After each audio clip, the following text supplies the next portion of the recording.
Money which is created doesn't hit the economy and doesn't hit the consumption. But the moment it will hit, there will be a huge inflation, destroying the last part of savings. There's another thing which Lenin said.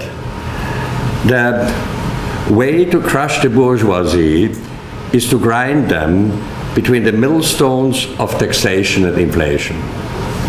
And we will get it, we are already in the millstone of taxation. We have tax systems which are so big, so complex, nobody understands it, but it needs a lot of control. And I think inflation will come. We also have a huge, I would say this millstone, which Lenin said was not only taxation, but it was all the regulatory framework and over-regulation. Because this is also a mean of socialization. Because what we see in this way, if you over-regulate, you already. We need some regulation. I'm not a total anarchist.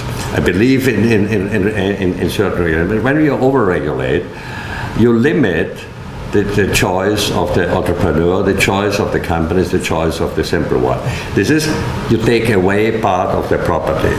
Other property rights are being taken away.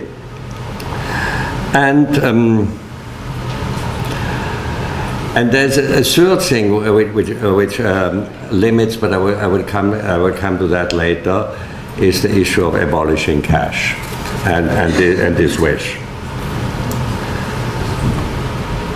Complex tax system need a lot of control, and financial activities of people get more and more controlled, and the trust between state and the citizen is fading. Another thing which Lenin said, trust is good, control is better.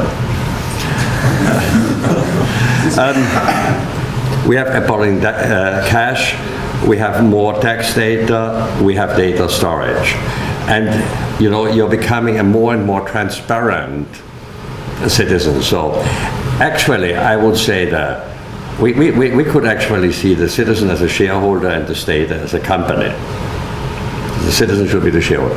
Now, what is required? The state wants transparency. It would be like what is required now by the state is as if the company would require transparency from the shareholder and not the shareholder requiring transparency from the company. This is the data storage. I have to quote Lenin, that's before last.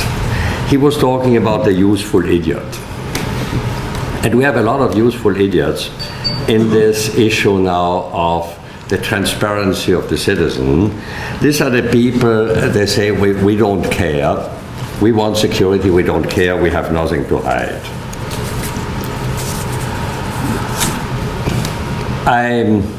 I can guarantee you all this data will be misused at one stage to control the people more. Next step we are getting in, and this has again two issues, is the wish, which is done by many politicians, by many Harvard economists, etc. We should abolish cash. Abolishing cash is a measure of control, because if you don't have cash anymore, you become even more transparent. You know where you've been drinking your coffee, etc. You can be really followed. Secondly, your consumption pattern can be exactly followed. And then there's another thing which they said, and I think it is incredible, and I can hardly believe there is not a big outcry. They say, in order to push further the consumption, to get the central bank policy of negative interest working, we don't want that the citizen has cash. That means you have saved 5,000 euros. And then your crook could take them home, keep it at home, and avoid paying negative interest rates. Because in fact, the negative interest rates are also some form of a hidden confiscation.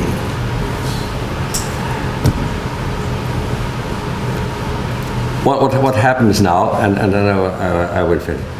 The negative interest rates don't lead to more consumption. They lead to more savings. Because the people are not stupid. They know if we don't if we don't get interests, we have to save more, because otherwise we don't have any retirement money. And you can see in many countries, whether in Denmark, in Switzerland, in Germany, etc., the savings rate is increasing. People are saving. The only thing I'm worried about, I think this will be basically all right, but the only thing I'm worried about is that if inflation hits, they will lose their their savings, and the savings will also be known because the controls are going stronger. I think basically when the euro came, I was very optimistic. I said by having a European Central Bank, we could have an institute. First, as a businessman, the euro is wonderful. You know, you can pay, etc. It's quite easy. You have inside the European trade. You don't have any currency risk, etc. And then I thought, by having a European Central Bank and not a national central bank, we will finally have a bank which is independent from politics, just doing its duty to preserve the value of the money. And unfortunately, this is not the policy which is applied now. Thank you.